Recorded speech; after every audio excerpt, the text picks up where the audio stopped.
Hey guys, what's up? It's RagesSorrow here, and welcome back to Know Your Enemy, my weekly series of bossing guides designed to teach you how to kill the most fearsome creatures in RuneScape. In this week's episode, we will be covering the Cold Hearted Glacors using the magic attack style. This boss is a great source of summoning charms as well as magic XP. Always keep in mind, regardless of the boss you fight, death is always a possibility, and you should always be prepared for it.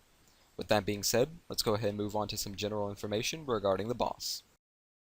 Knowing your enemy is half the battle when killing a boss in RuneScape. On screen now you'll see a list of information regarding the boss's name, combat level, life points, attack styles, weaknesses, attack speed, etc. Familiarize yourself with this information, and then move on with the guide when ready. Knowing the objective of the boss that you will fight is always important, and knowing about the minions that will accompany them is extremely helpful as well. Take time to familiarize yourself with the objective of the Glacor boss, as well as the minions that will accompany him. Take note to special detail about the abilities, as these will become important later. Knowing the attacks and special attacks that a boss can use against you is extremely helpful when facing a boss in RuneScape. Take time to familiarize yourself with the attacks and special attacks that the Glacor can use against you, then move on when ready. It's always important to be confident in your skills and abilities before facing off against the boss. The completion of the Ritual of the Majora quest is required to face off against Glacors, and I recommend at least the minimum levels shown below before you face off against this boss. Choosing the correct weapons and armor for a boss can mean the difference between life and death. On screen now you'll see a list of weapons and armor that you can use when facing off against the Glacors. Always remember to use the best weapons and armor available to your levels, or that you are able to afford. If you are unable to afford a certain item, then simply downgrade. The most important part of a boss fight is the loot. On screen now you'll see a list of possible rewards that you can receive from the Glacors. Now that we've covered that, let's move on to some setups. For those that prefer the fast attack speed of a wand and an offhand magic weapon, this setup is definitely for you. For those that prefer the raw power of a staff, this setup is definitely for you. Now let's go ahead and get to the Glacors, shall we? Now that you're all geared up and ready to go, it's time to head off to the Glacors. You can get there simply from the Xanaros Bank. All you need to do is head out southeast from the bank, and head over towards the Summoning Obelisk. Once you make it to the Summoning Obelisk, you want to go ahead and head south. That way you can make it over to the Fairy Ring. Once you're at the Fairy Ring, you want to just punch in the code DKQ and head off to the Glacors. Once you arrive in the Glacor Cave, you will notice that there is going to be a message that pops up that states that your attacks against the Glacors is going to be more empowered. Now that we're here, let's go ahead and start killing them, shall we? Alright guys, once inside the Glacor Cave, you want to make sure you're prepared to face the boss. Make sure that you have your quick curses set to protect item, soul split and torment if you have it.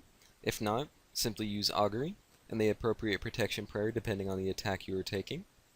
Once you have done that, go ahead and activate any auras or scrimshaws you might have brought with you. Once you have taken care of that, go ahead and pot up by drinking an overload and a dose of prayer renewal, or any stat boosting potions you might have brought with you. Once you're ready, go ahead and activate your quick curses, then to start attacking the Glacor that you wish to attack first. Start off by using Rack, then another ability, and go back to Rack. That will make sure you always have an ability to use. Once the Glacor hits half HP, it will go ahead and spawn all 3 of the Glacites. You want to go ahead and attack the Enduring Glacite first, that way it'll move away from the Glacor. You want to go ahead and make sure you eliminate the Enduring Glacite first, since you don't want it to die last, otherwise the Glacor will become 60% resistant to all attacks. By this time, the unstable Glacite should be about to explode. You want to go ahead and step away from it. And then you can go ahead and kill not only the unstable one, but the sapping as well. Keep in mind that the Glacor will go ahead and inherit the ability of the Glacite that you kill last, so you want to go ahead and make sure that you don't kill the enduring one last. Killing either the sapping or the unstable one is perfectly fine. Now, I'm actually going to show you a few things that you want to try and avoid when you're killing the creatures. If you'll notice right here, I actually have the unstable Glacite close to me. And for some reason, I'm not able to click away from it whenever it's about to explode. And what this does is if you get hit by that, you actually take 33% of your HP, so you take 1/3 of the damage. And this is exactly what happens when the Glacor inherits the Unstables. Now, in terms of abilities, you can actually use the Omni Power ability to deal 10,000 damage.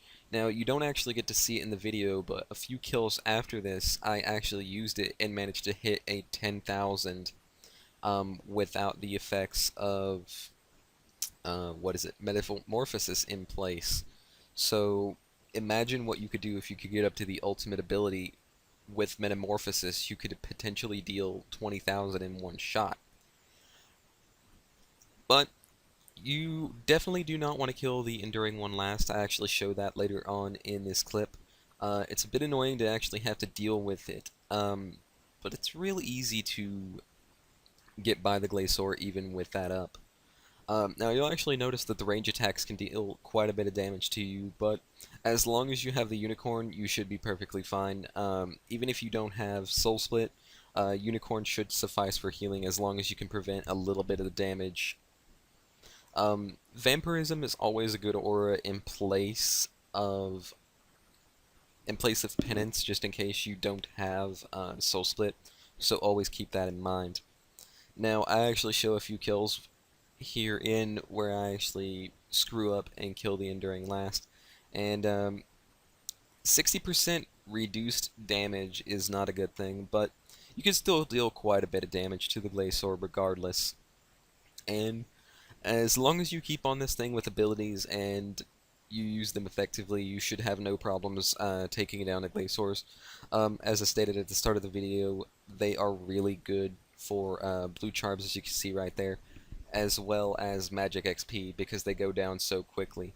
As long as you can avoid, the icicle attacks and, the Glacite explosion, you should be perfectly fine. You shouldn't have to worry about dying. However, if you do happen to die, make sure that you protect your God Cape and your Spellcaster Gloves if you have those, because it's a real pain to have to go and get those back, especially if you're using this place as a training spot. But, that's really all the time I have for this video, guys. Probably after this commentary, I'll throw up a little bit of music for you guys.